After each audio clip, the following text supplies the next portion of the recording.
Join us as we go beyond the root in search of the many solutions to the deep-rooted issues within the Black community. Now, we may not find all the solutions, but what we do aim to do is have meaningful conversations so we can find some sort of resolution to equip the youth so they can deal with these issues in the future. So join me, Sam G, and myself, Joseph Augustine, as we go beyond the root.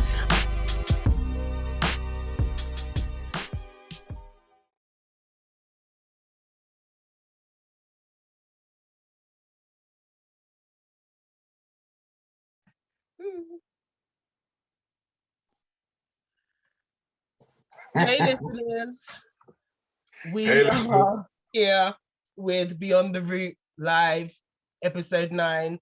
We're recording. So if you were actually listening to us before, just a moment ago, that's an outtake just for you. There's no privacy.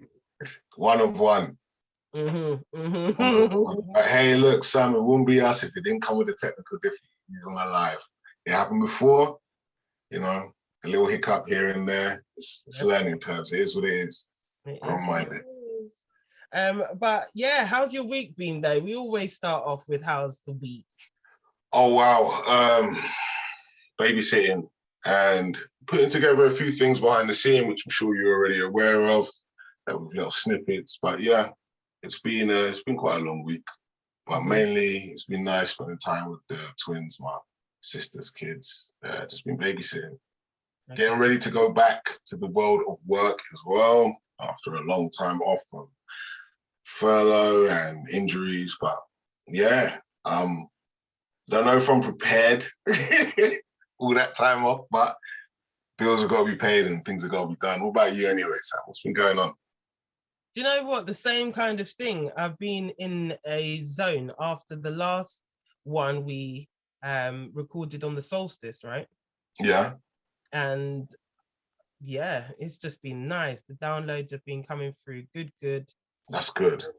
The positive energies have just been out here, not getting distracted by anything. No distraction on social media. Just doing what we're doing. Yeah, that's good. That's what I like to hear.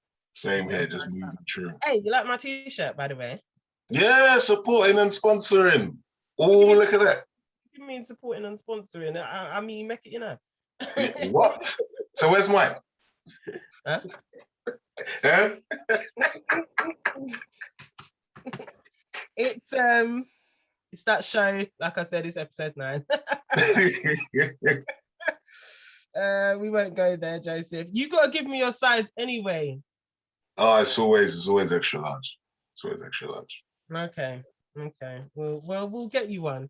And then we can wear it there on the live. Next live, the next live, you'll have it. Then. That's a deal. But no, generally speaking, the week's been blessed. All is blessed. That's all that one can ask for, really and truly. Let's reflect. How's the show been for you? Because like we were saying before, you are a fan of business. Yeah. Okay. It's actually been really insightful. In many ways, I have seen a lot of positives, but also some negatives, which I won't touch on too much because obviously, we're about finding solutions here. But it has been very insightful. Finding out that there is actually a business mindset, and anyone that is looking to move forward, set up their own thing, be an entrepreneur, business man, woman, you do have to adopt a mindset and actually put yourself around people that are moving in the same direction. I mean, if you didn't know that before, obviously it's an obvious one, but it's something that's really been talked about quite a fair bit. It's a mindset trying to achieve your goals independently. Yeah. So that's what I've taken from it. Like I said, there's one or two negatives, but that's in regards to interaction around the community and how people should be getting together and taking what we're putting out there and learning from it and also using the tools. I just urge people to use the tools that are being provided for yourself on social media, all the platforms that are there for yourselves. to move forward. That's what we're about. This is what the community is about. As I said previously, well, on last week's podcast, that it's through you, your platform to get where I get. These things happen if you put yourself in the right direction, you know. Exactly. So yeah. What about you? You're already a businesswoman doing your thing. So how's it been listening to other people in the field doing this? As I said last week, I like the fact that I have to use that slogan as well: celebrate and elevate. I think that's generally what we need to be doing in our community. We are going to be thriving. That's the real word meaning in it, thriving. When you can you can just be, not meaning this in a sexual way, people, you can be turned on just by your community, like really switched on, everyone vibing. And we're just, when you step into your power. Yeah, I think that's, gonna be immense when we can come together and actually truly do that. So I think it's nice that you touched on that, Sam, because I think that has happened but not been recognized through the whole lockdown period. People have come into their element, they've found their powers in terms of their mindset, what they can do, and they're achieving it. But I just don't think it's something that gets spoken about. Like I said, the thing that I've been noticing is there is a mindset, and it's a powerful thing. And I think more people should talk about that, developing that mindset, getting their powers right, aligning themselves. Yeah. So that's nice. I mean, it's interesting though that we have covered the topic. I mean, to be fair, the issues themselves, sorry people, the issues, we can cut that out in the audio one day. So if you're listening on that, then you didn't hear that one there. That was my picture just taking a drop to the floor. But I do see us elevating. Maybe it's the town that we live in. Maybe it's just town mentality. I don't know. What I've been bringing up, small town UK mindset.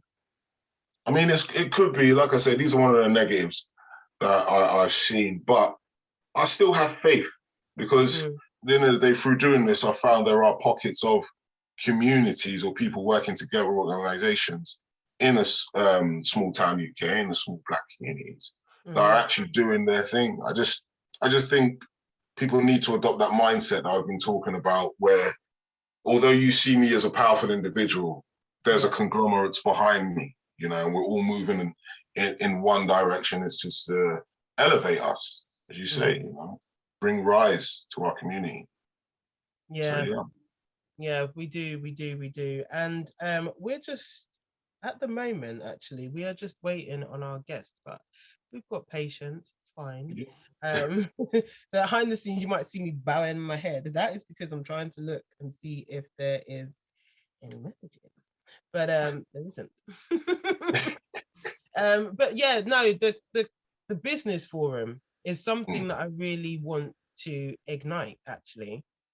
I think we mentioned that with Sasha, right? Yes. People exchanging details, information, just working together. Like I say, you can network, you can be someone in business. Just a simple example, someone could be selling clothes, another person could be selling hangers. You don't know until you get together inside your community and see what each other can do for each other, and just bring each other forward. Someone could be in marketing, another person could be in printing. You never know how they can work together. Someone might be looking for logos. There might be a young, prosperous designer. You just don't know unless you put yourself out there and join these forums. I've seen quite a few pop up in Bedford. There is one that my cousin Dorian, he does, and he's regularly posted on Facebook. But I just want to see more from the community, more from certain individuals I know have the power to pull other people in.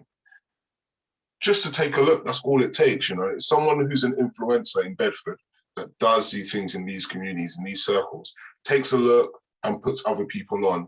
All it takes is 5 eyes. They can do that. Each 5 eyes can put out to another 5 people. That's 25 people. They can do exactly the same thing. And it just keeps on having that knock-on effect.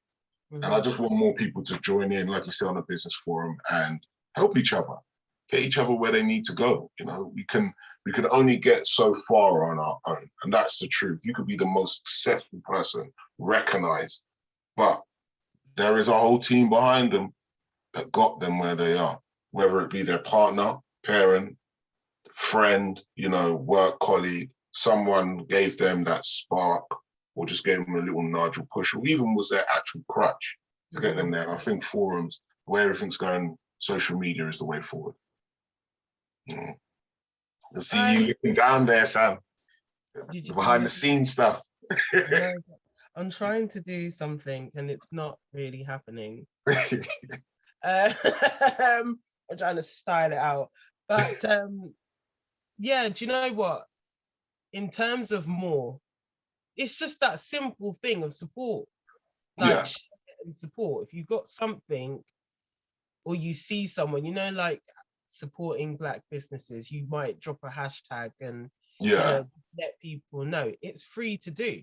That's the wickedest thing. It's free. And a lot of things that seem to be free that are doing good things don't always seem to get that notice, recognition. Yeah, they get that notification, that notoriety that they should get. Because, I mean, as you said last week, in terms of advertising your business or anything that you're doing to help the community move forward, it's a free platform that we're offering, you know, hence why listeners, if you're listening, I mean, you can hear what we're saying, but if you're listening, utilize what we're doing. Get in contact. If you're doing something in the community, it doesn't even need to be Bedford. If we are fortunate enough to get people listening from out of town, you're in the surrounding areas, get in contact. Let people know that you're active in your community and you're helping each other move forward. And we will advertise you. That's not a problem. And these are the things that I generally want to see more of, but I think that's time, you know, that's time. We're putting in the legwork, so somewhere down the line it will come in. But once again, I'd just like to say, any listeners that are new, thank you for joining in. This is our live session. You will see some things that are exclusive to being live. I do hope you enjoy. Anyone that's been with us before, thank you for joining in again. It's always a privilege to have listeners and people that are always tuning in. If you know what, if people are listening, I actually thought of a game that we could do, like drop the gems. Okay. Yeah, where you could win yourself a little Rising Rootz prize. Okay. And that, you know. Okay. This t-shirt's actually the wrong way round on purpose. Yeah, this is because this sits at the back and the Rising Rootz logo is at the front. So yeah, well, is this what we're gonna? Is this what the listeners are in store for? One of these t-shirts that I haven't got yet. I don't know yet, because we actually need to find out whether or not anyone's really listening to us, you know, or it's just us two chatting and tumbleweed is blowing past, you know. So get in touch if you are listening. Say hello, comment. Yeah, get active on the Facebook page. And better still, actually, if you've got something that you would like to share, or better still, even if you have a business that you want to elevate, let's do this. Because last week we were looking at the archives of #elevating brands. And so today, while waiting on our guest, we're improvising. So if you do have a business, whether that's in the community, as a product, you're selling t-shirts, or whatever the case may be, then hit us up. Yeah. And we will chat. Yeah, no, let us know what you're doing. Let us know what you're doing. Any platform, as we're saying, could be online, could be physical. Let us know what you're doing, see if we can help you move forward and just get you out there and talk about your journey. Like I said, that's information that's priceless that you can give out to the next aspiring entrepreneur. Your journey, the mindset you developed, the circles that you started to move around, even the people that you left behind because you realize that they're not where you are. That's not a negative. I just want to put that out there. That is not a negative. Right. And sometimes you can't even look down on those people because at the end of the day, they are where they are. And they'll see at some time, you know. They just will. People you need around you. People are seeing me skin teeth, yeah, because I tell you something. Skin it, yes. no, because we've got the comments coming in. Amy Harrison, you've got listeners. Thank you. Yeah. Mally Blackamix, my little broski, he's still listening. And Dee Bailey, hi, how are you? Yes, she says so true. So exchange services and not money. That's Yeah. what came through. I love that actually, and it's so true. Sometimes you can have money circulating and it's not really being reinvested properly because sometimes for me, right, this is a negative. Some companies do need to learn customer service, yeah, or you're not going to, yeah, it's as simple as. Because if we go Tesco's, we've got a whole procedure. If I'm not happy with something, we do, yeah. Yeah. If it's in one of our own, wow, you better go and find the next place because it's not Yes. happening. Yes. You know? Yeah. So it's business etiquette, and I think me and you have said this before about business etiquette. It's very important. Yeah. Very important. Very important. I mean, for me, I come from a customer service background, and companies, when they make it, when they're in the big leagues, they always pride themselves on customer service. They spend a lot of money on advertising, but they also spend a lot of money on customer service. And the reason they do that is to get reoccurring customers. No one's going to come back if you're on the end of the phone and you're just fresh.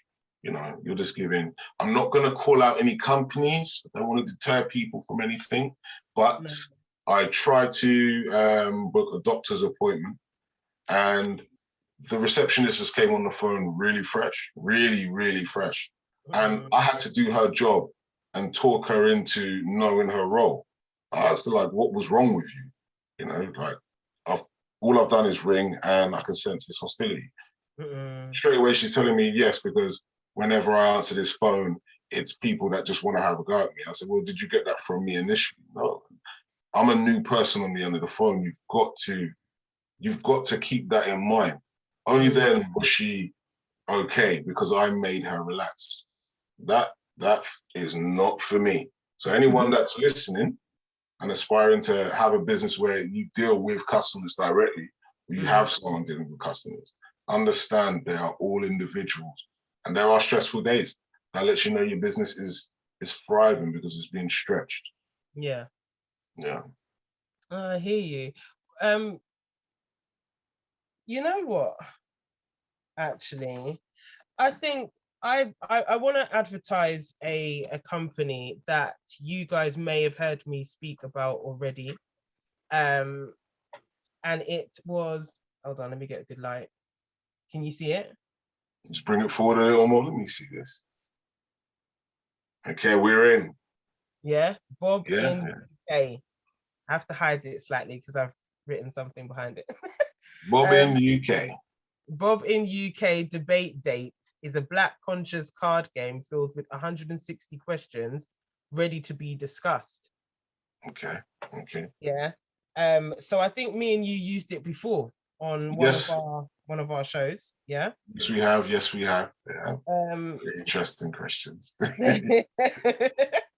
And you know what? While we wait, or while we just get on with the show, actually, because I'm loving the initiative that we've got here.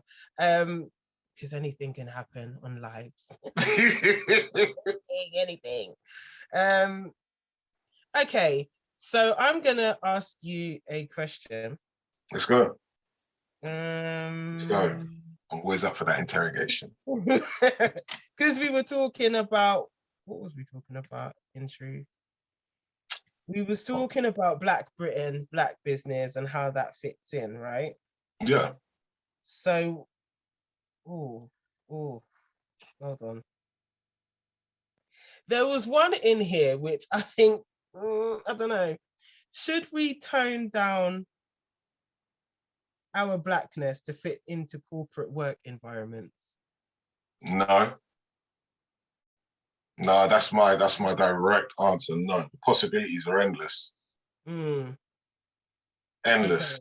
Okay. Extend. So let's say you throw away that conventional way of doing business, tie or a suit, dress suit, whatever, however you want to call it, and you have an office.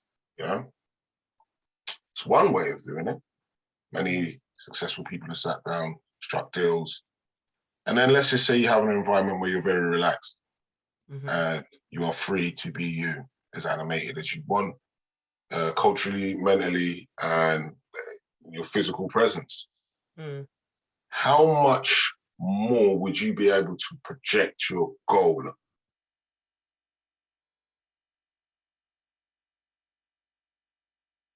You would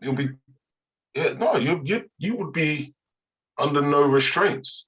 You can be yourself. You can sell it. You'd be like an artist in there, especially if you were presenting an idea. Let's just say it was like Dragon's Den.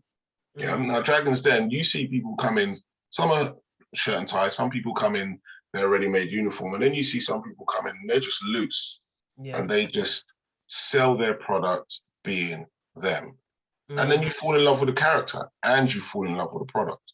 What's wrong with working with people like that? Yeah, it's true. That being expressive, that being open, which gives you a door to be open with them as well, where you could give you can give a positive critique or negative, but they will understand you because you're honest and open in that environment, and it's not so regimented where you could only respond in a certain way or act in a certain way in that environment. Because let's say in contrast, you look at the music industry, one of the biggest parts of the music industry is the music that we originated.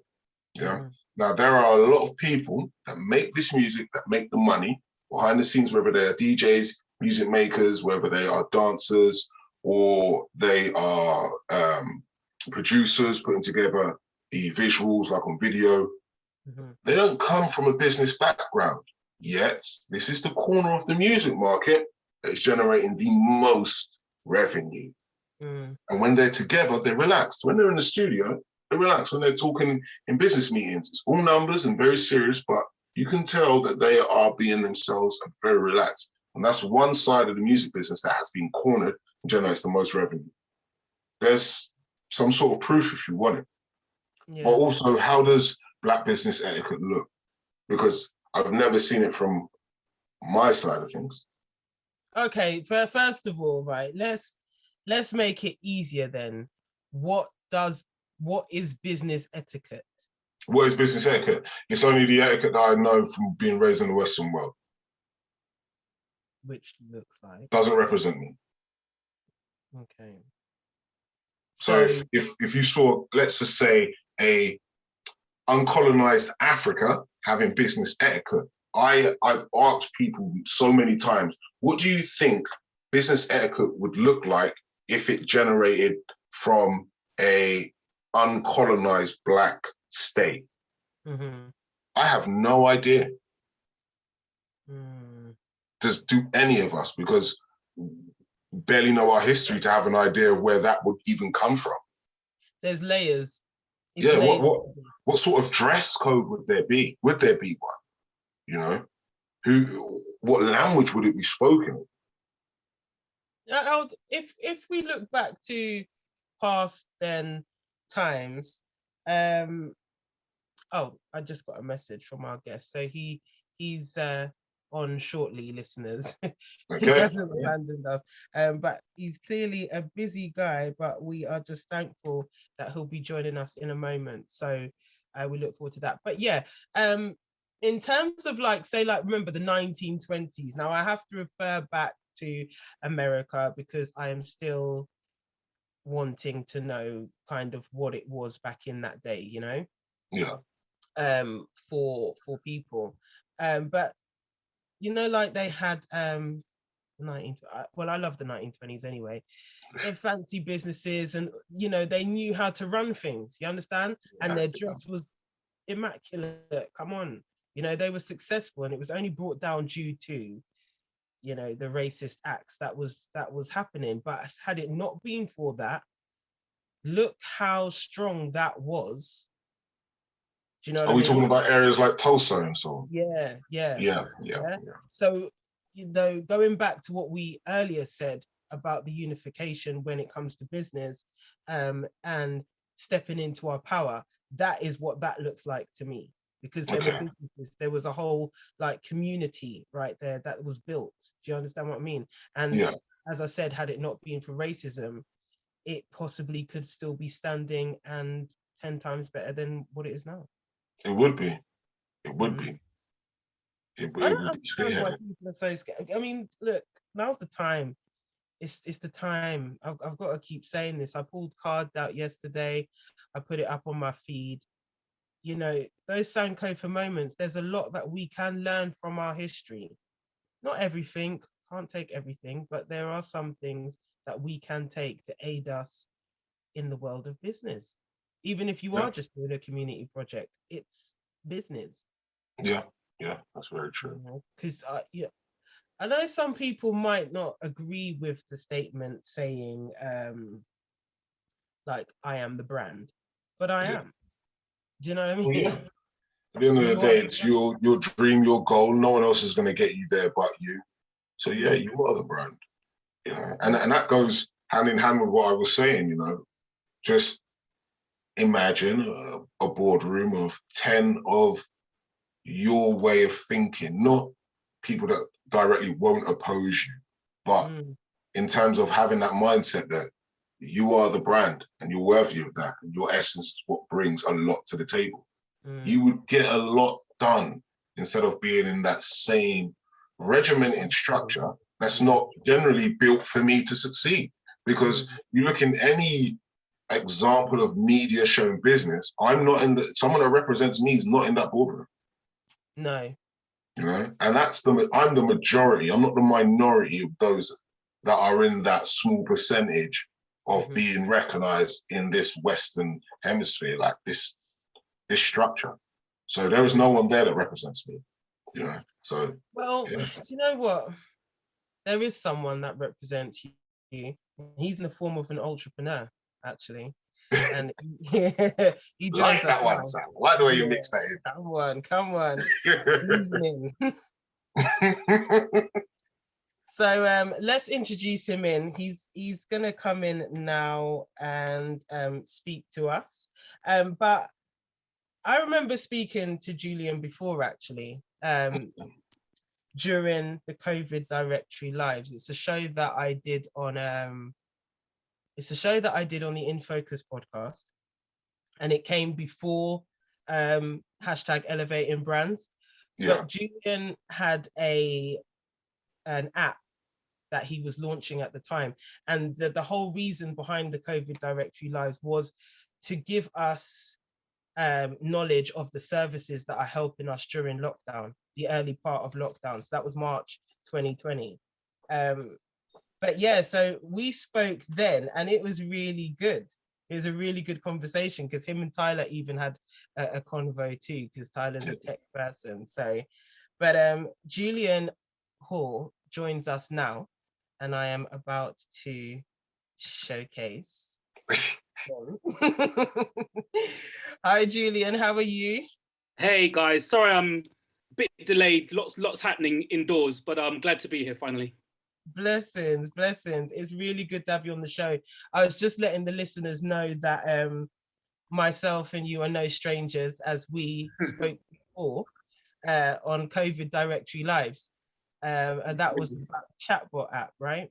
That's right, yeah. Yeah, but before we get into the chatbot,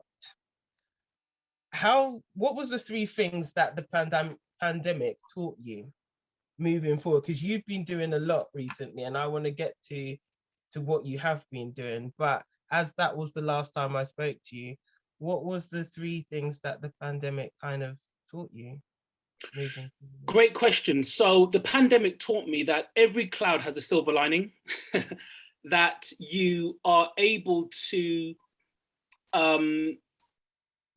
that the idea of being innovative isn't just a nice to have. You've always got to innovate, because you just don't know what's going to happen. There's so much uncertainty, whether it's pandemic, whether it's a recession, whether it's, sectors being impacted by external forces. You've got to always be, in one way, on your toes to be able to respond to the changes in your environment. And I suppose the last thing is that human connection is really important. So I guess that's one thing that we all lost pretty much throughout the pandemic.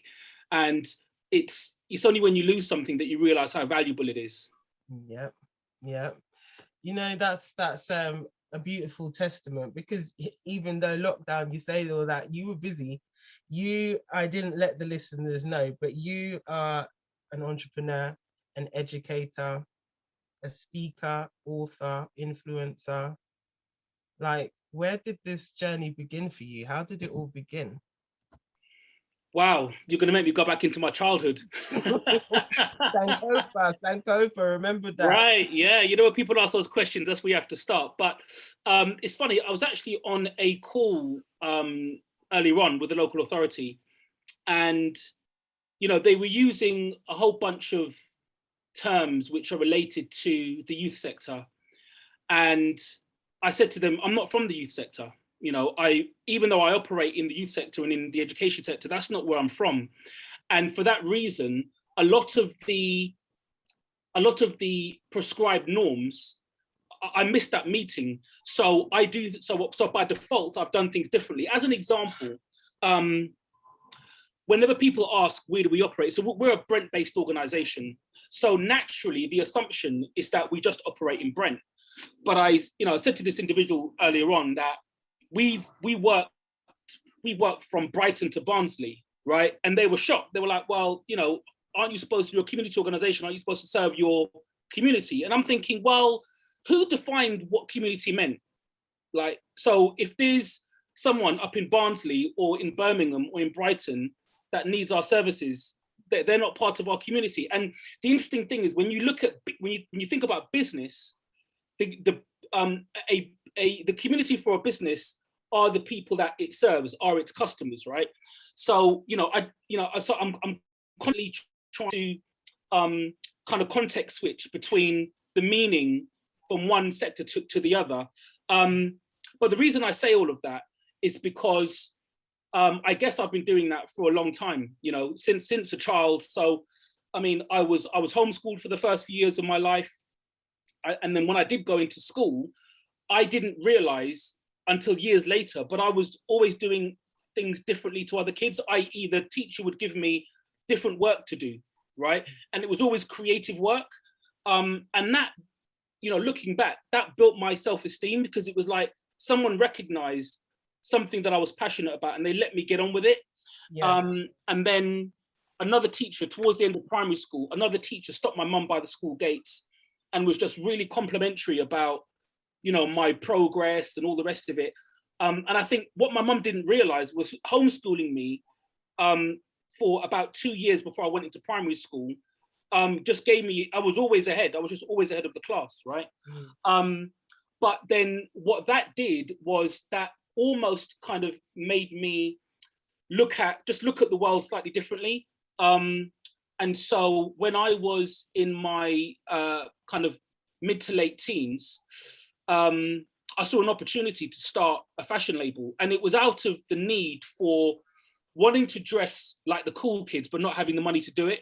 So, I mean, we couldn't afford it, right? So if you wanted to get kitted out, I mean, it will cost a lot of money. And back when you're 18, 19, you might be able to afford one outfit, but that was about it. So my girlfriend at the time had just qualified from the London College of Fashion. And I remember the moment we were watching a TLC video and Left Eye was wearing this spray painted dungaree. And I said, that looks wicked. And she said, I think I could make that. And I said, really? How much could you make it for? She said, well, I could probably make it for like 20 or 30 quid. And I thought, if you could make that for 20 or 30 quid, I could sell it for 100, right? Wow. And so not only was it solving a problem for me, and this is basic business, right? Solve a problem for someone.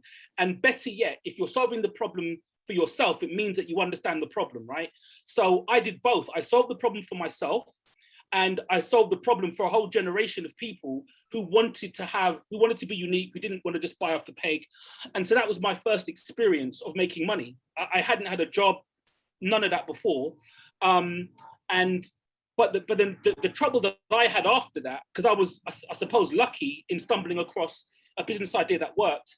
Every other business that I tried after that, none of them worked for longer than 6 to 12 months, right? And so I just decided to go and get a job like a normal person. My mum was having a go at me. What the hell are you doing with all these businesses? What are you, some Del Boy kind of guy? What's going on?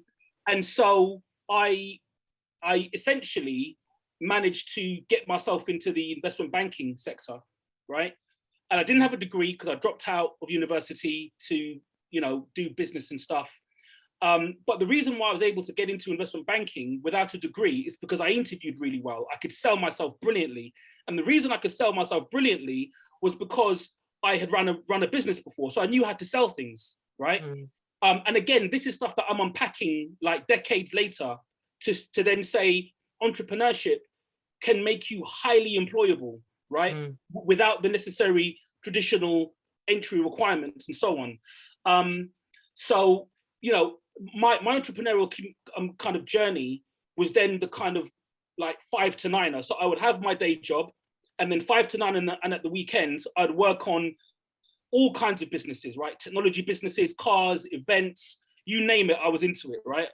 I was, I guess, what you would call a journeyman or a jack of all trades, right?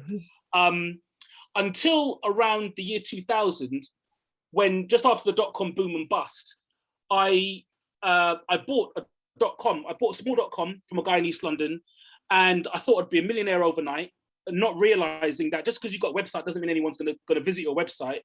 And so that was kind of journey, kind of 2.0 of my entrepreneurial journey, where in 2001, 2002, I taught myself Google marketing. Okay. And back then it wasn't easy to find that stuff. It's all available now, but it wasn't, almost 20 years ago now.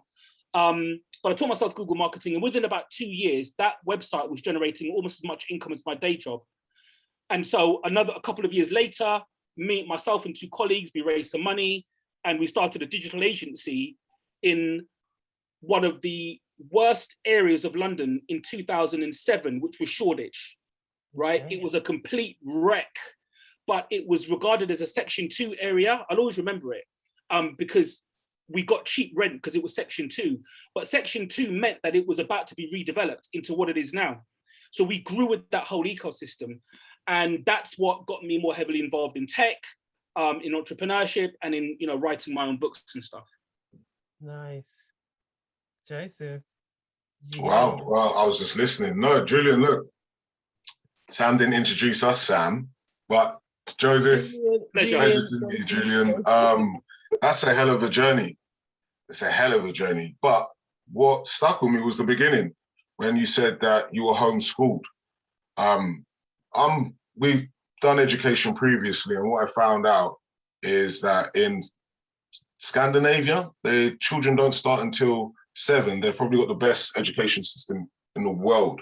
And the fact that you said that helped you develop a mindset to be adventurous and doing other things outside of the curriculum, and your teachers acknowledging that, which is quite rare.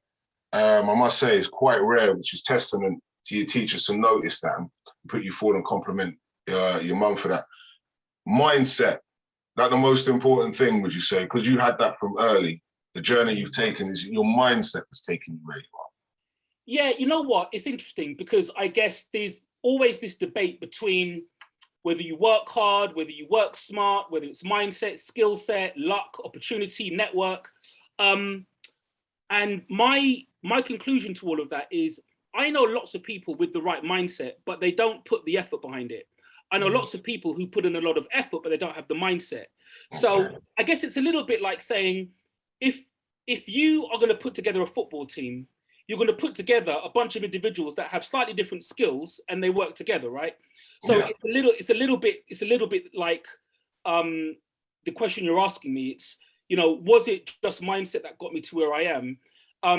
I would say that played a massive part, absolutely.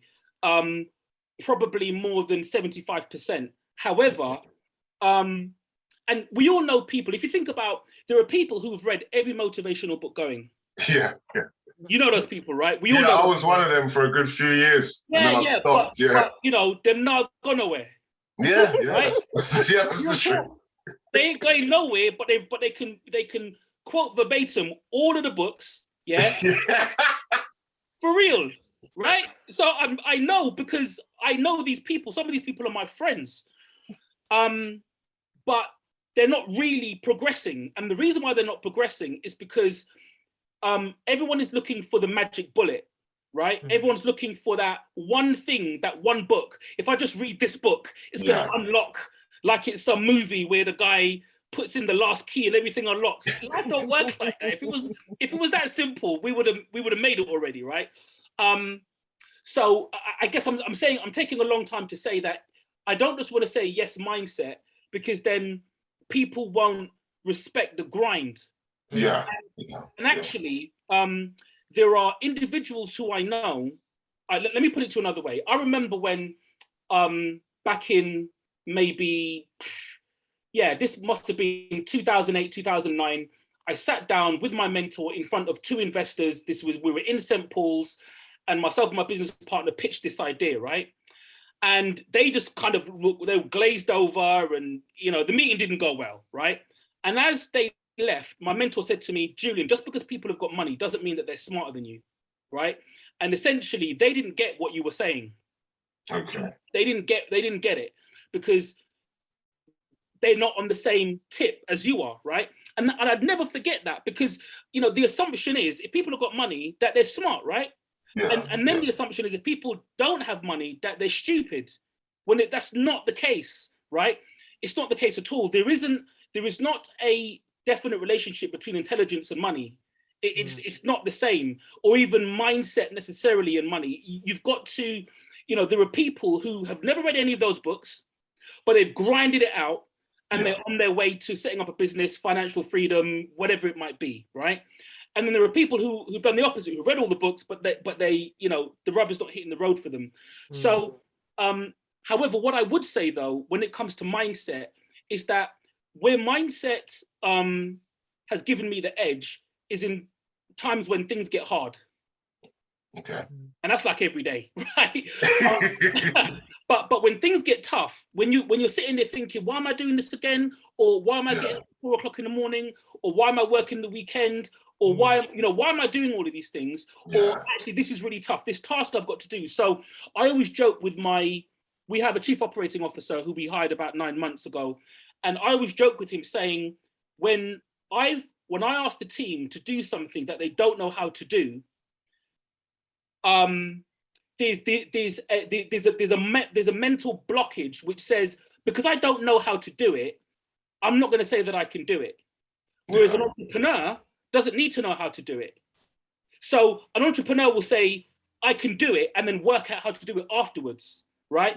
But somebody without an entrepreneurial mindset would say, I'm going to think about how to do it, then I'll let you know if I can do it, right? And that's the mindset thing.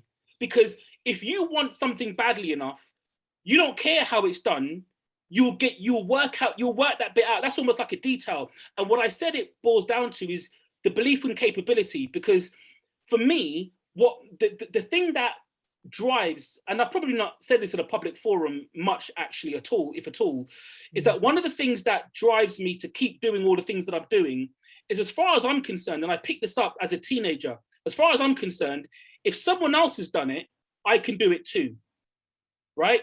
And it doesn't matter what it is, whether it's becoming a #1 bestseller, whether it's speaking on stage in front of 1,000 people, whether it's launching a number of companies, whether it's developing artificial intelligence, I don't care what it is. If someone said to me, Julian, we're going to challenge you to go into blockchain technology.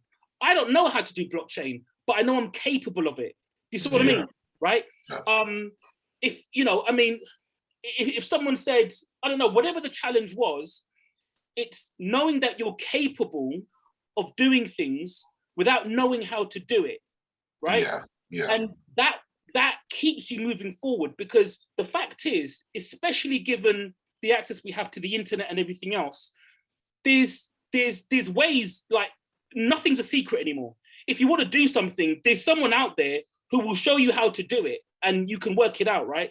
What the problem you have though is that even though nothing's a secret, if you want to set up a business, if you want to become rich, if you want to be happy, if you want to have great relationships with friends and families, the ways in which to do it are all available.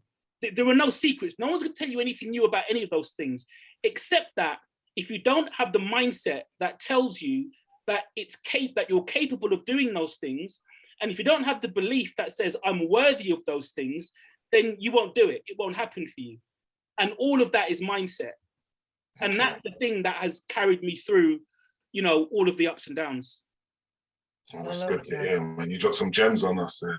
This is what I said to you before, Joseph. It's about dropping gems, yeah. Yeah, no, you dropped some gems on us. It's there. about that dropping really gems. You know what? You said about entrepreneur mindset, and is that different to then entrepreneur and businessman? Are they different, or are they the same people?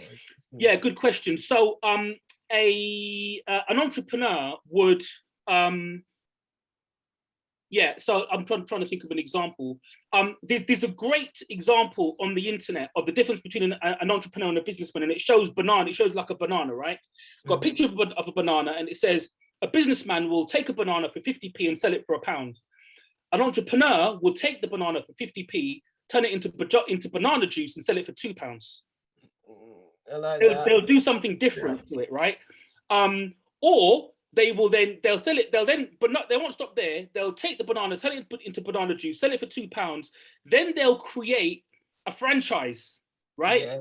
Then they'll do a lecture series. Then they'll do a workshop. You see what I mean, right? Then they'll create an app about why you should eat bananas and the best times to eat bananas and the different types of bananas that exist in the planet on all the different. You see what I mean, right? An entrepreneur, and then they won't stop there. Then they'll create a fashion label with a banana on it, right? And then they might sign a rapper called Banana, and he's spitting some drill lyrics, right? That's the difference, right? That's the difference between a businessman and an entrepreneur. And a businessman would essentially just take something and make a markup on it. Anyone can do that. Whereas an entrepreneur will do something different and they'll innovate, but not just for the sake of it, they'll do it. So they might say, the reason I've taken the banana and made banana juice is because some people don't like the texture of bananas. Yes. Maybe little babies can't eat a banana. Maybe people that are of old age can't eat bananas because of their, their false teeth and all. Yeah. Do you know what I mean? Right? So it's meeting a need. Definitely. It's meeting a need. So they innovate to meet a need. They don't just innovate for the sake of it, right? And that's the difference between a businessman and an entrepreneur. So, innovation to meet needs. I like that. That's a slogan in itself. I'm going to ask the question, Julian, because you are not just an entrepreneur, you are an ultrapreneur. What does success look like to you, and how important is it for you to achieve it? And the reason I ask this question is because as the gems are dropping, I think it's really key for people to hear that bit, because a lot of people measure success in different ways. So yeah, what does success look like to you, and how important is it for you to achieve it? So I will tell you unequivocally, happiness is the greatest measure of success. Mm-hmm. It's not money, it's not fame, it's not having all of the trappings and jewels and cars. And this is another trick that we've been told, right? So if you think about it, when you're a kid, they'll say, all right, go to school, you'll do well. Get good grades, you'll do well. Get good grades and get a job, you'll do well. If you get a good job, you'll make money and you'll be happy. Yeah, it's not true, because the unhappiest people in the world are the richest people in the world. Mm-hmm. Yeah, and we know that through decades of watching celebrities doing the most. Yeah. So, there's a successful rapper that I follow, Young M.A. She just checked herself into rehab. She's not happy, but on the outside, she would look like everything's everything, right? Yeah. And I personally know people whose houses I've been to, mentors of mine, who literally live on acres of land. Their houses are beautiful. They've got everything, and they're not happy. And I sat down there and I thought, hold on, what's going on here? You're supposed to be happy. You have everything. But you're not happy. And the things that you want, I've got, right? Yeah. You want you want a close-knit family. You want to be able to spend time with your kids. You want to have a meaning relationship with a partner. You want to have friends that you can trust. You ain't got none of that. I've got all of that, right? So who's happier? Like, you know, and I think that the narrative whereby, and it's fading away slowly, but it's still kind of there, where, you know, money will solve money problems. It doesn't solve everything else. What it will do is it will amplify the other problems you've got. So if you've got challenges in your relationship or challenges with friends, or it will amplify those things. That's what money will do. It will amplify the problems you've already got. So I think, so for me, and we all know examples of people who have nothing and they're super happy. Like, you know, if anyone travels to the Caribbean, you'll see Rasta man walking around with no shirt, tear up trousers, and they're happy. Yeah. And you look and you think, you ain't got nothing. Why are you so happy? Right? And it really makes you question, like, what is going on. So, but the reason we link it to entrepreneurship, though, is because our definition of an entrepreneur, and this is the philosophy behind Ultra, really, we define an entrepreneur as someone who does what they love and they make money from it, right? I was even watching a video with Jeff Bezos this morning on his advice to young people in order to be successful. And the first thing he said is, young people should do something that they love, right? Steve Jobs said it. Many extremely successful entrepreneurs have said this. Now, think about this. You will work the majority of your life, 40 hours, 50, 60, 70, 80 hours a week, you'll spend working, right? Now, if you hate your job for 40, 50 hours a week, the chances of you being happy are challenged, right? If you love what you do for 40, 50, 60 hours a week, the chances of you being happy are higher, right? And that's why we say it's about doing something that you love, because if you're spending most of your life doing something you love, the chances that you'll be happy are higher, right? And if you're happy, you'll perform better in your business, you'll create better products and services, and people will enjoy what you have to offer and they'll spend more money with you, right? So, you know, it's all intertwined. That's beautiful.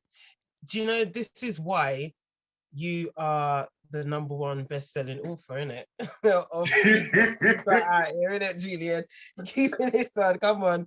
So let us know the books that you have got out there, because realistically, we're all about solutions. Not really focusing too much on the issues per se, because we do know what it is in the Black community already. And I think now is the time for us to really change our narrative, as we've said throughout all of these shows. So one of the solutions, I would say, is your book. Like, one of your books or all of them. Which one would you like for us to read? Yeah, I guess the book that really propelled the business forward and the idea forward was a book called Entrepreneur to Ultrapreneur, 100 Ways to Up Your Game. It was published, it'll be 10 years next year when it was published. The front cover of the book is the logo of the company. And the idea behind it was that whenever you look for inspiration, like if you think 10 years, pre a decade, if you looked for inspiration on the internet about business, it was dead old white men. Yeah, that's where you would get it from. They would tell you about Henry Ford. They tell you about, he's still alive, Richard Branson. They tell you about, you see what I'm saying? And I looked at it and I thought, nah. When I first went into schools, I'm not telling black youths about Richard Branson. I'm not doing it, because they're gonna look and think, well, he's not like me, so I can't be an entrepreneur, right? I remember, are you guys familiar with a YouTuber called KSI? Yeah. All right, mad about him. So I was following KSI like almost 10 years ago. Yeah. Wow, you're one of the originals. Yeah. So I remember KSI when he first bust, and I remember I would go into schools, and I remember I was at this careers event, and there was someone from a bank, someone from a law firm, you know, the usual suspects, and they were killing these kids with these long PowerPoints, like murdering them. Yeah, people going on their phones, yawning, falling asleep, doing all of that. So when it was my turn to go up, I said, "Who loves KSI?" Everyone put up their hand, right? And I said, and then all the teachers are looking around because none of the teachers knew who KSI was. And I said, right, for the adults in the room, KSI is a YouTuber and an entrepreneur, right? And I explained why KSI was an entrepreneur, etc., right? And that's how I hooked these kids because I wanted them to be excited about entrepreneurship based on someone that they could relate to. They could relate to KSI. They're not going to relate to Richard Branson. You see what I'm saying? So for me, when I wrote that book, it was my attempt at trying to reshape the narrative of entrepreneurship and to give people motivation that comes from a Black source. I love it. And you know what I love even more so is what you have there on your chest, like Superman thing, right? What the logo, the entrepreneur logo. That's right. Yeah. So it's a U for ultra, but also, I mean, there's a secret meaning behind it. The U is actually the same.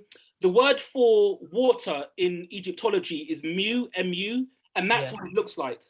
Okay, I like that. I really like that. So, I like that a lot. The black is representative of our people, the gold is representative of our royalty, and the U is representative of water. So, you know, be like water, that element, which is an element that I'm drawn to, but it's an element of, you know, water can drown you or it can quench your thirst, right? It's a powerful element.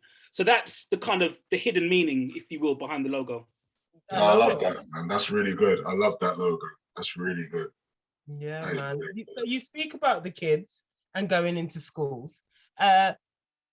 Entrepreneurship is really important to you. How important is it to get into schools? I mean, is it out here? Is it in schools? Because we're in Bedford here, so you know, I don't really do the school system because my son's homeschooled. So I don't know whether they've got entrepreneurship going on in classrooms. Maybe Joseph might know, but no, they don't. No.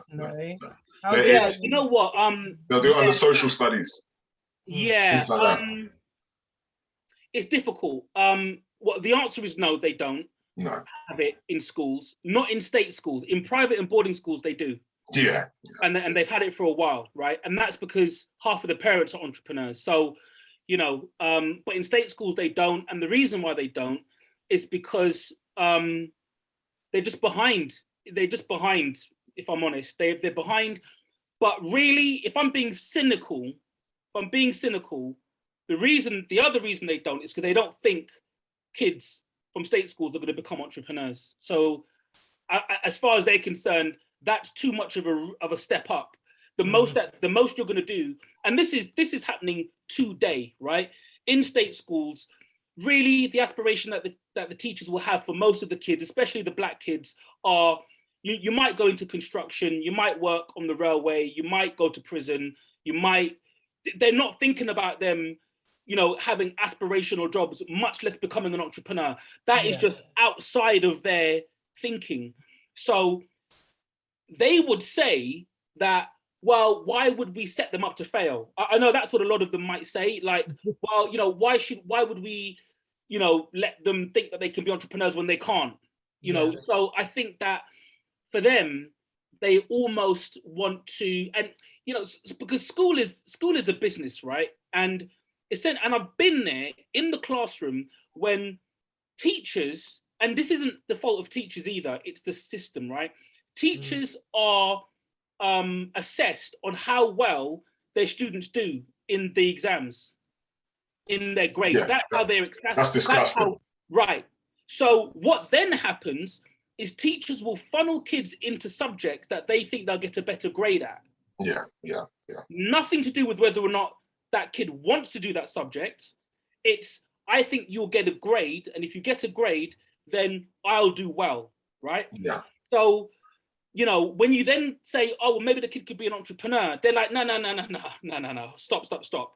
I don't understand it. That sounds too out there for me. Let me just do something that's going to help me to meet my performance statistics, right? Now, not all teachers are like that, but of the maybe million teachers that there are in the UK, most of them are. And that's just the unfortunate reality. I mean, you know, we were in a school literally last week, right? And we were running an activity, and we were getting kids to brainstorm how they can innovate on household stuff that's in the house, right? So this kid turned around and says, oh, what if you made the bath electric so you could press buttons and it would turn on the thing and blah, blah, blah. And this, I mean, you're talking about an 8-year-old kid here, right? 8, 9-year-old kid. And then the teacher said, oh, well, that's called a jacuzzi. And then everyone laughed. And I thought to myself, really? Yeah. You see what I mean, right? And, that's the reality. And that's not just a one-off. We've had teachers negatively respond to kids all the time. I mean, all the time, right? And so there seems to be this aversion that a lot of teachers have towards entrepreneurship. And part of me thinks that it's because it's shining a light on their own insecurities or their own successes, because technically, if a child in your class becomes an entrepreneur, right, technically they're doing better than you are, right? Yeah.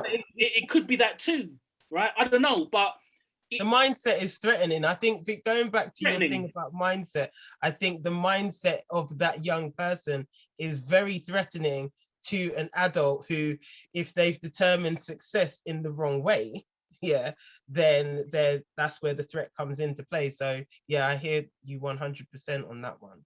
Mm-hmm. Sorry to cut you. No, it's all good. It's all good. Partway through though, I have been asking the listeners, because I just wanted to make sure that they were still here with us, and they are, just if they had any questions. So we have one here. I run a little home business, nowhere becoming a successful entrepreneur, but how can I successfully promote my service? Yeah, so there's a couple of ways. The umbrella answer to that is to do the best job you can. Mm-hmm. Because if you do a really good job, like you go over and above, people will recommend you. Like that's actually the number one way. So word of mouth is what every business is trying to generate. They're trying to generate word of mouth advertising. Why? Because it's free. And secondly, because validation from one of your peers is way better than trying to market to someone, because we don't believe marketing, but I'd believe Joseph or I'd believe Sam, right? So when you're first starting out, like from zero, do things for free and over deliver, and get testimonials, right? Get written testimonials, get them to tweet, do a little video, and do that. If you do that within a very short space of time, you'll get paid customers, right? And you just have to build up that momentum. That's one way for if you're delivering a service. If it's a product, again, obviously you've got to make sure it's a good product, but things like Facebook marketing and Instagram marketing work really well. Brand is really important, because brand ultra is the thing that has really propelled what we do, it really has. And so we are very cognizant to push the brand, because people like brands. It's not so much, people like the idea of Julian and his team teaching kids entrepreneurship, but they like the brand as well, right? That helps, And the brand is the first thing people see. They will buy into the brand. Now that I've explained to you what the logo means, that's something that you'll remember, right? Yeah, definitely. Memorable. Do you see what I mean, right? So brand is important. So build a really good brand. Deliver your product or service extremely well. Now, you won't deliver it extremely well unless you are passionate about it, because you just won't be bothered at some point, right? And you won't see all the little nuances that will make something special, So you've got to do that.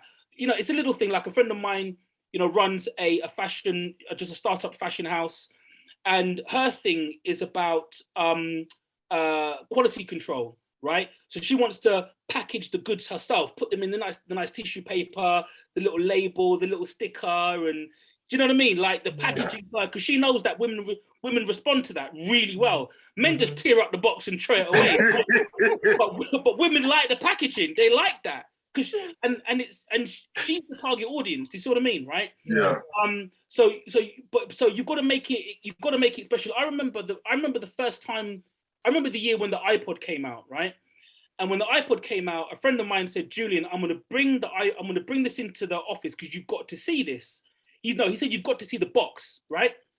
So he brought the box in, and as he opened the box, you know, it did this weird kind of thing where it a little bit like origami, and it opened up. The iPod box opened up in a way you've never seen an electronic product open up before, right? And so what Steve Jobs was trying to do was to create an experience from beginning to end, not just the product, because he could have just put it in any old box and boom, there you go. He didn't want to do that. You know, the guy this friend of mine was promoting the box to me. He was saying, I don't want to see the iPod, I want to see the box, right? And so, you know, that said something to me. I thought, wow, like packaging is like a thing. Like it's the experience that you leave with your customers and the people that you're benefiting. So I would say all of that, and make sure you charge enough as well. Like I know it's difficult. I know on one hand I'm saying, you know, give stuff away for free, and on the other hand I'm saying make sure you charge enough. But you know, make sure that you value what you do enough, and just hold out, right? Just hold out. Because I remember about 5 or 6 years ago, I was working with two artists. One was like the broke artist, and another one was a guy who was selling his paintings for like 10, 15 grand, right? The only difference between the two artists was the packaging. The guy who would sell his artwork for 10, 15 grand, his website was wicked. He had like a hardcover book, right? It was like a A4 landscape book of his artwork, and it looked plush. I know it doesn't cost a lot of money to produce that. It looked really plush, wicked website, amazing business card, and he would just place his artwork in. And I met him because a friend of mine who was in investment banking, she was doing this garden party, and he did an installation at her house, right? So in the house, there must have been £100 million worth of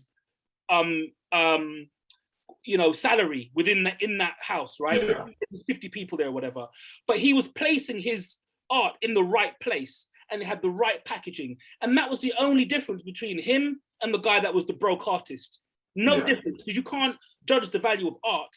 It was everything else that this guy put around it that gave it its value. So so you know, you've got to think about those things as well. Those are brilliant stuff. Do you know what?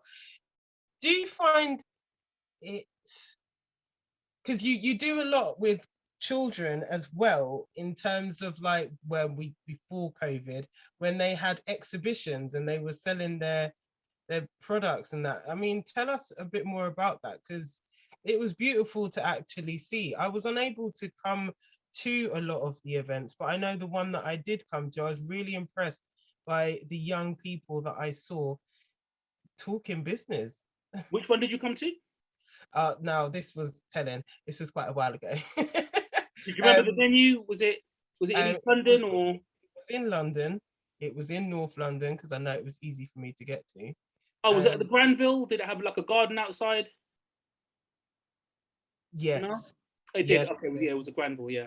Mm-hmm. So, when we first started running our clubs, I remember we had a club in Harlesden and we had a club in Harlesden, Stratford and Croydon, right? And someone said to me, this was 2016. End of 2015, beginning of 2016. And someone said to me, you know what, Julian, it's great that you've got these clubs around London. The only problem is these kids don't know about each other, and nor do anyone else. Right? They exist in these clubs. No one knows about them. These other kids don't know about each other. You know, it's a shame, right?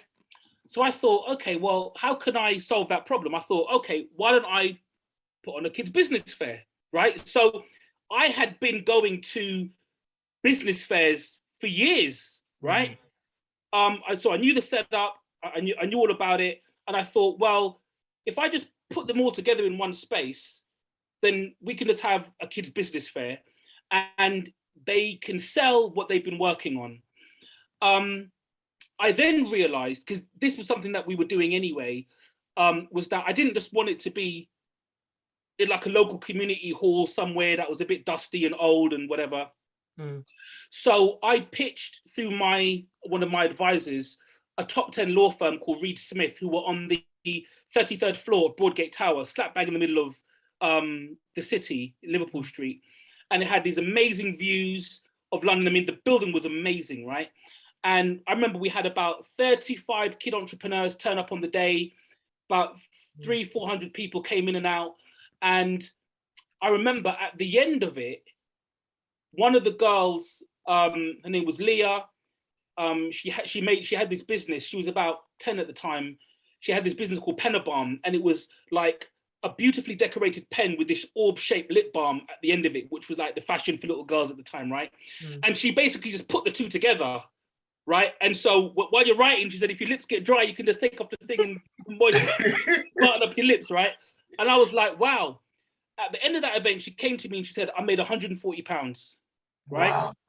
And I thought, no one will ever take that experience away from you because you've done that, right? And all of the other kids that made £5, £10, £200, whatever it was, they did it. Not their mum, not their teacher, not their mentor, not Julian, you did it. So the reason why that's important is because when I started my first business, when I was 18, no one could tell me after that point that I couldn't do it because I did it, right? So part of the reason why I created those business fairs is because I knew that if we kept entrepreneurship an academic thing and we kept it in a bubble and the kids didn't close the loop and actually make money from a stranger, then they're not going to believe it, right? So that's the reason why I wanted to do those fairs. I wanted to do them so that I would replicate the experience that I had, which was, okay, I've had an idea, I've developed something and I've made money from it. That experience stays with me. But the difference was I could do it with an 8-year-old now. I could do it with a 10-year-old. And the thing that excites me is where will that take them in years to come?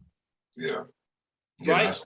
That's really big because I've many times spoken to Sam about doing business and wanted to get into it. And I kind of feel like I've found my calling in terms of podcasting, and this is my way of doing my own form of entrepreneuring and getting myself out there. Because I always knew I wanted to do something, but never knew the direction. And I always feel like if there was something that just held my hand through my youth stages in terms of getting to where I wanted to be, especially in this avenue of being an entrepreneur, I probably would have logged on years ago. But, you know, small town, UK, Black Britain, there's not a lot of, as you say, faces where you can relate to or inspire, and there's a big gap. So the fact that you've mentioned that and said that she's got her own individual experience of it, and most importantly, that it's not something that even you can claim, the person that's organized it, that's priceless, because you never know what effect that's going to have to inspire her and all the children that you brought in there to actually do this thing and see it as something that can be done, and it has a limitless end goal. Because that's the beauty of entrepreneur. It has a limitless end goal. You can keep going. As you said, you could take a banana, turn it into banana juice. Then if you want, you can turn it into a fritter, then write a book about a recipe, and then just keep going and going and going and going.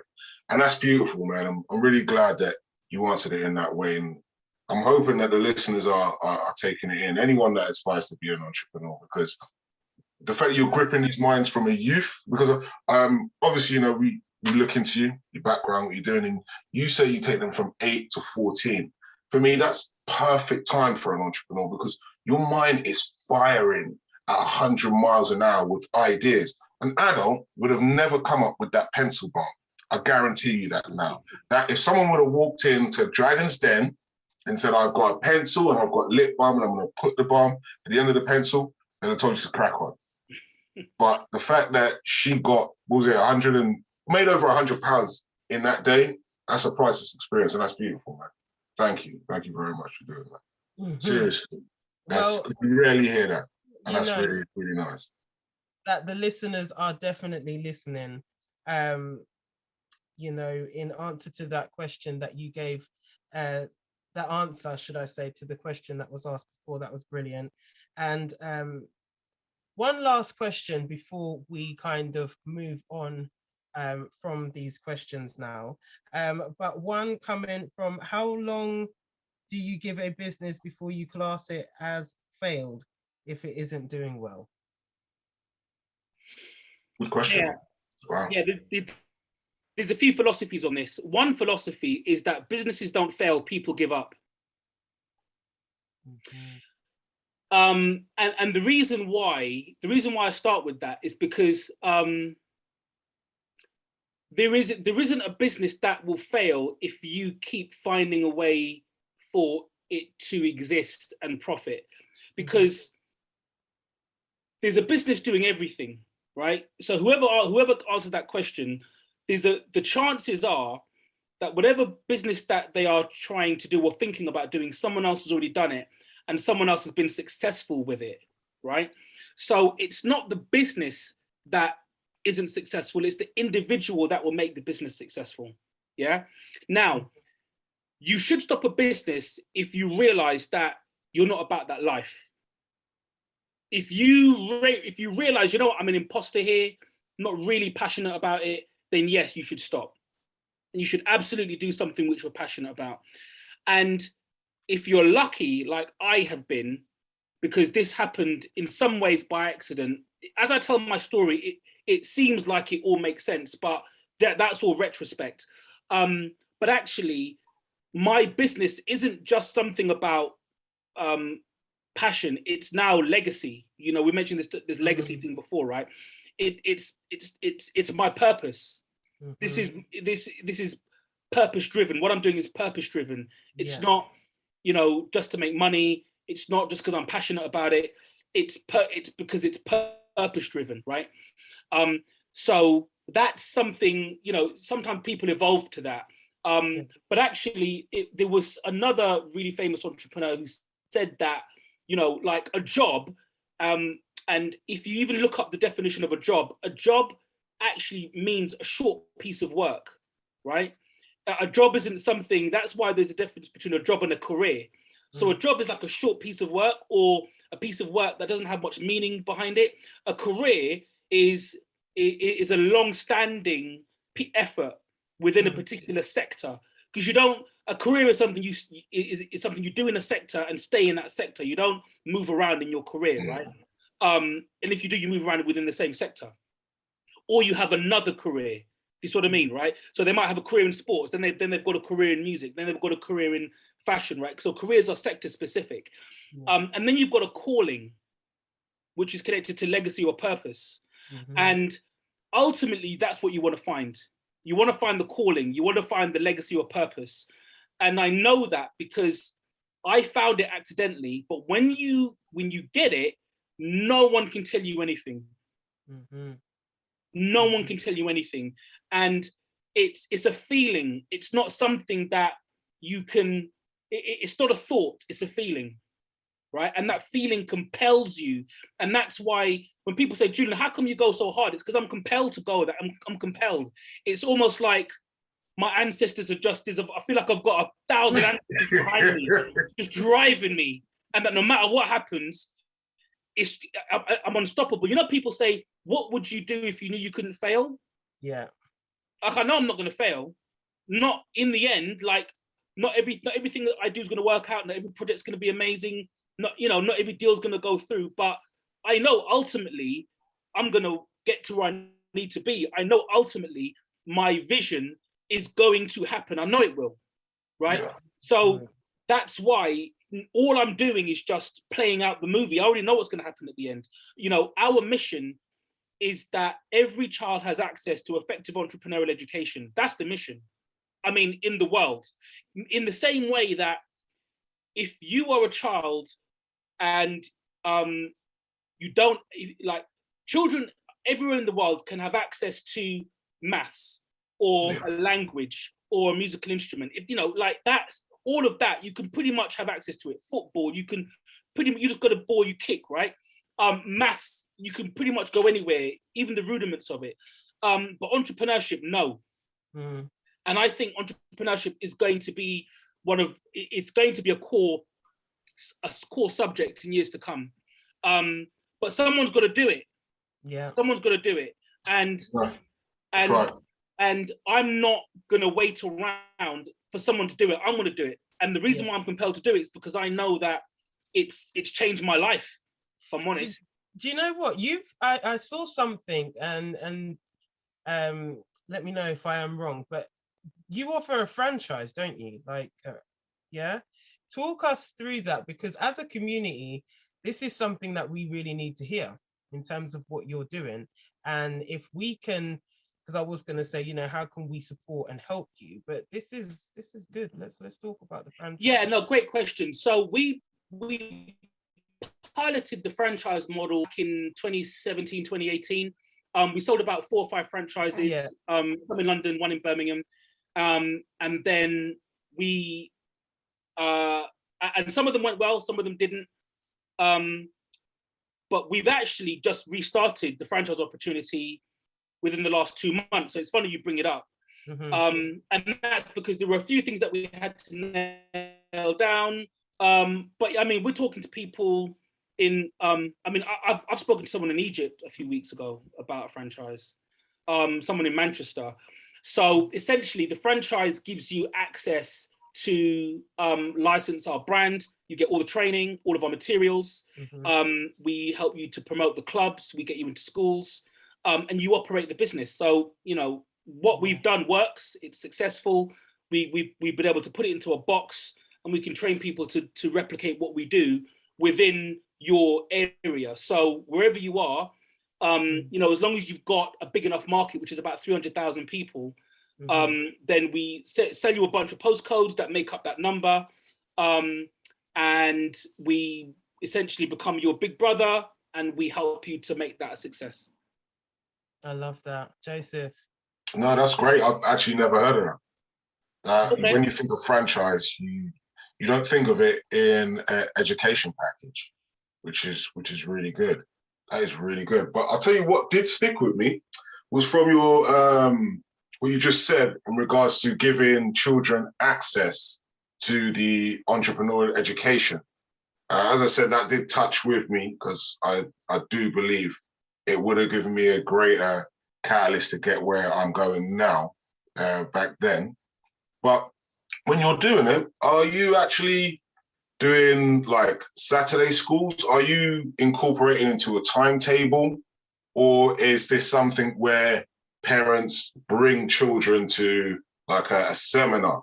How does it actually operate when you're teaching them how to do, basically become an entrepreneur? Yeah, it's a great question. And essentially, I've modeled it from the way in which adult entrepreneurs would be trained or supported. And so we don't do it seminar style. It essentially boils down to one-to-few or one-to-one tuition. So if we have a Saturday club or an after-school club on a Wednesday, Thursday, whatever it might be, and we've got 20 kids, we'll have at least 4 people in there. So we've got a maximum of 1 to 5 teacher-student ratio, so that the kids will get as much face time as possible. And we've got our own pedagogy, so our own way of teaching entrepreneurship to kids, which effectively starts off by working out what you're passionate about, doing some research about it, developing a prototype, whether it's of a product or service, working out the money behind it, the profit and loss, how much things are going to cost, and then you sell it, right? And then once you've done all of that, that's the cycle of business. You then go back to whether or not you're passionate about it or not, because you might start off with an assumption that you love something. I remember we had a girl who started a cupcake business in one of our first fairs. She said she was really passionate about it. At the end of that fair, she sold out, but she said, I don't want to see another cupcake in my life. Because she literally had to bake. She didn't realize how difficult it was to bake 100 cupcakes, right? Yeah. So she was no longer passionate about it, and she wanted to go do something else. And that's fine too, right? Yeah, so that is. We take them through that process, but we get them to the point where it's as personalized as possible. Okay, I love that. I love that. Julian, it's been lovely, actually, and refreshing to kind of hear you just drop the gems naturally along the journey, and that's the beauty, because having this live, as I mentioned to you before, is all about offering out the solutions. And I know that our listeners are really loving the vibrations that you've brought today, definitely. One final question from a listener. She wanted to know, how long did it take for you to write your book? She also says congratulations on writing the book. How long did it take for you to write that? Good question. About a month. Nice. Is that generally the process? So that's another good question. Some people, I mean, you can go on like workshops where they'll get you to write your book start to finish over a weekend. Wow. So the thing about it, it depends on the kind of book you want to write, but they say that everyone's got a book inside them, right? Mm-hmm. If you've got something to say, sometimes you just need coaching on how to get it out. And once you kind of turn on that tap, it just kind of flows out sometimes. And books can be 5,000 pages, 200,000 pages, right? It just depends on how big or small you want your book to be. It could be a short story, it could be anything, right? So what I would say is just to start writing. Just to start writing. If it's a kind of functional book, like it's, a how-to, how to start up a podcast, right? Then that's quite a functional step-by-step kind of thing. And it'll be easier to box that into an amount of time. Whereas if it's a creative book, it's it's a personal story, or it's, something, a work of fiction, then that requires you to be in the right creative space, if you know what I mean. But in so that just doesn't become a piece of string, you should deliberately put yourself in a creative space on a regular basis to do that work. It's the reason why the archetypal writer would go to the log cabin by the lake, right? Because that's their creative space, and they're not bothered, so they can just be creative.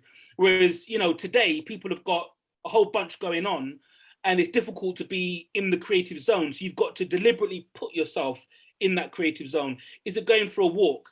Is it playing some music in the background? Is it cooking? What gets you into that? And I remember watching a Bob Marley movie, and he said before he went into the studio, he would kick some ball, he would burn some weed, and now he's ready. That was his creative process, but he knew what it was. And that was important for me, because I thought, he had to keep churning out music, right?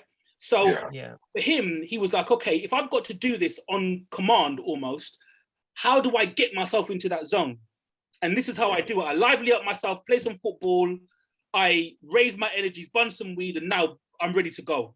Yeah. That's what I'm saying. And I think everybody needs to know what gets you into that place, what gets you into that creative process, or that effective place where you can, get some work done and, keep things going. Do you know what? I can relate to that. Yeah, love that.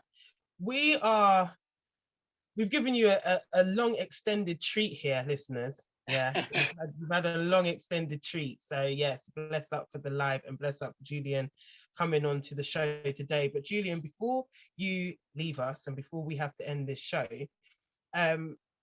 what things have you got going on at the moment? Share it with us. Like, I know that you've got the chatbot app.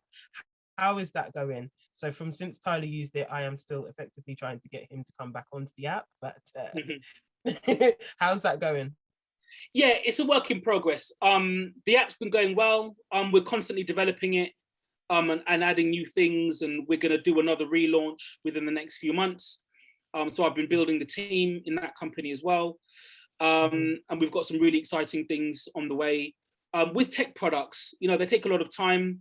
You don't just develop it once and that's it. If you think about apps that you use, they're always doing something new. So we're having to do the same.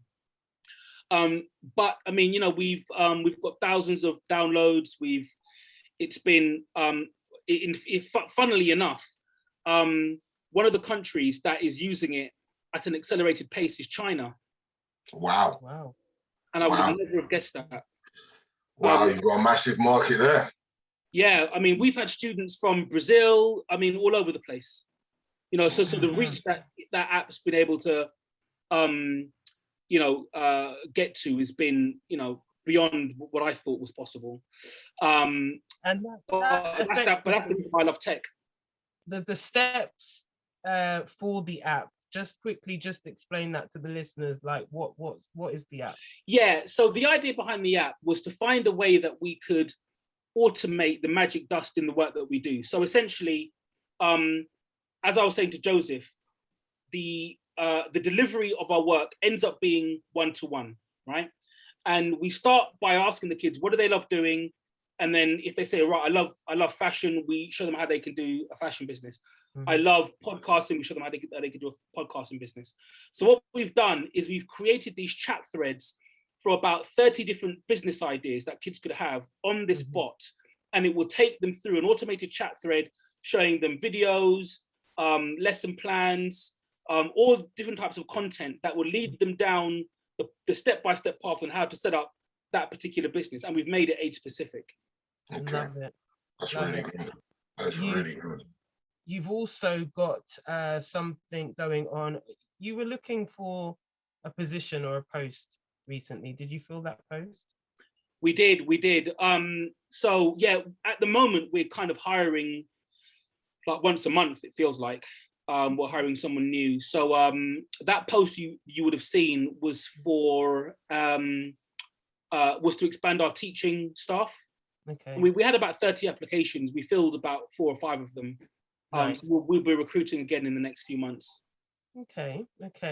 And en route to get any more awards? Actually, yeah. So this time next month, I'll be picking up another one, which we're really grateful for. I've forgotten what it's for now, actually. Well, so many on the shelf now since 2018. It's getting bigger. So, let me see. Was it? It was Social Impact Award. Nice. A Social Impact Award. That and it's nice because they're doing it at this really posh hotel, and I'm actually picking it up the day before my birthday. Actually, Ooh, I'm gonna be out with my kids and my wife, and we're gonna all pick it up together. So that'll be the first time that my kids will have picked up an award with me.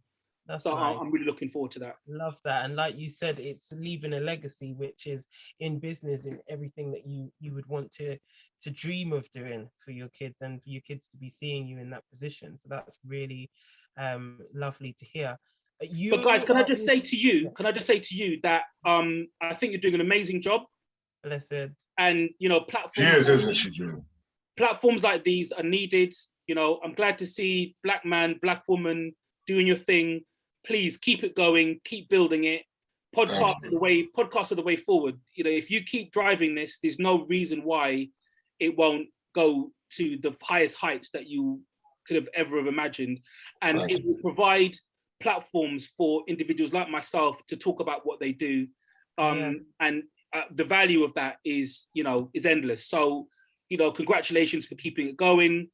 And I'm really thankful that you've given me the opportunity to kind of share what we do with you tonight. Yeah, thank you so much for coming on the show. It has been an absolute pleasure having you. It has. I could tell you from now, Julian, the difference in listening to yourself is I have conversations with people that like to think they have money. And you hear them talk about money and how they use their money, move it around, what they invest in. When you talk to someone like yourself that actually knows the real value of stacking your pennies to make a pound and then utilizing that pound in the best way possible, like you said, just like a banana, you can tell the difference in your education of entrepreneurs in regards to those that just don't really know. It's like someone with money told me, just like yourself, they always drop jewels. Why would someone who buys a Land Rover, who could afford a Range Rover, listen to someone that can't even afford the Land Rover? And everything that you said, it just makes sense. It goes to it. I just hope the listeners that are listening have really let it sink in terms of what you're doing and how you delivered your answers today. It's very, very easy to understand. You can get a lot from it. And the fact that you're working with kids, I'm really glad that we had you on, and the fact that you said about Sam, and that you're thanking her for doing what she's doing. It was only just last week's show, and I love bringing this up, and that the fact that you've noticed.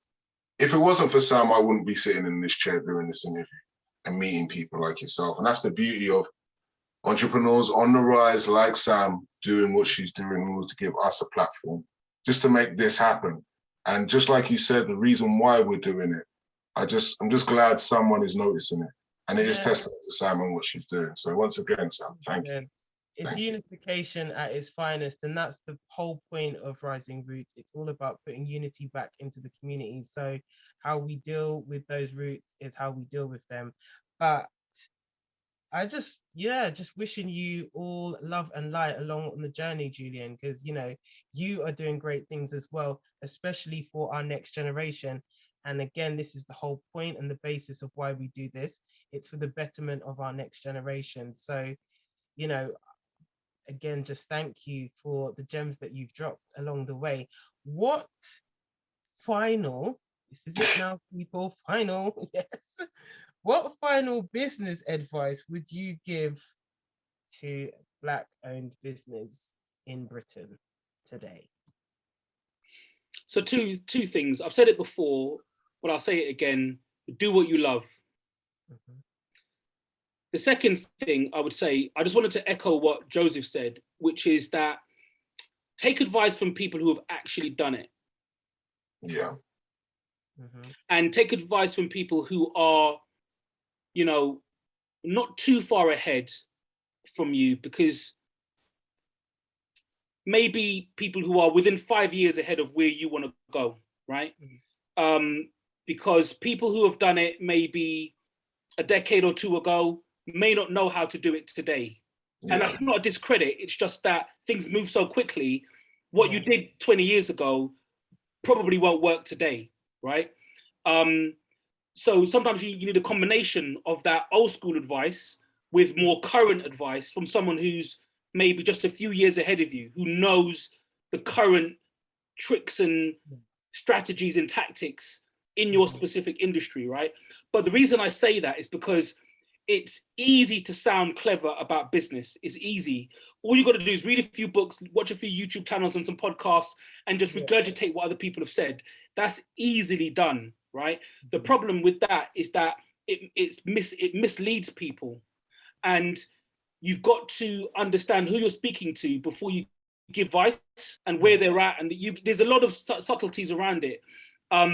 So just kind of qualify who you're speaking to about what, right? And just get them to show their receipts. If they can't show you the receipts, then it's cool. Just move on. Like, just take what you can. But you know, that's the only thing I would say. Like I said, it's easy to sound like you know it all. That's not difficult. But just do your research on people, you know, and make sure that there's evidence of what they've achieved, because they will give it to you differently. It will sound different and it will feel different. Love, love, love, and love again. Thank you so much, Julian. Where can the listeners find you? Because you're not shy either to podcasting. So are you still on the podcast?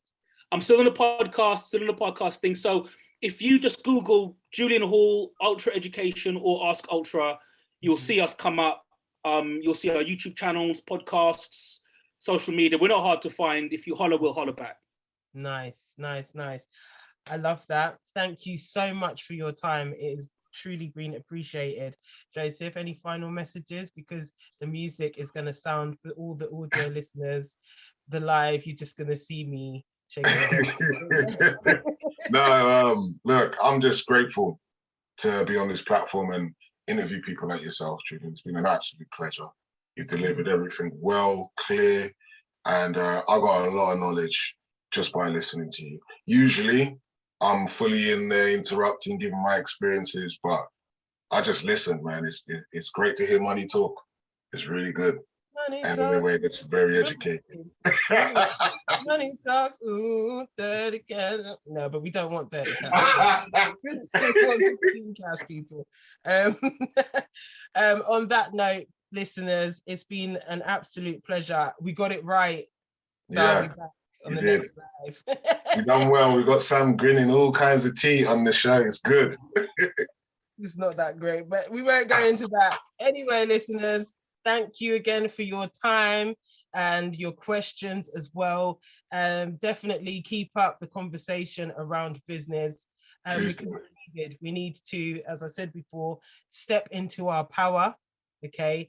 And understand the fact that when we get into that power, we switch each other on, we're going to be good. We're going to be real good. We can definitely do this for the next generation, and we can support Julian in what he's doing. If you're interested in the franchise, then like he said, just Google his name and you can get all the information you need. Reach out to him, message. And yeah, as for us, we're out. Joseph. Thank you for listening, people. We're watching this time. Good night, guys. Take care. Good night, Julie. Take care. Bless. Bye.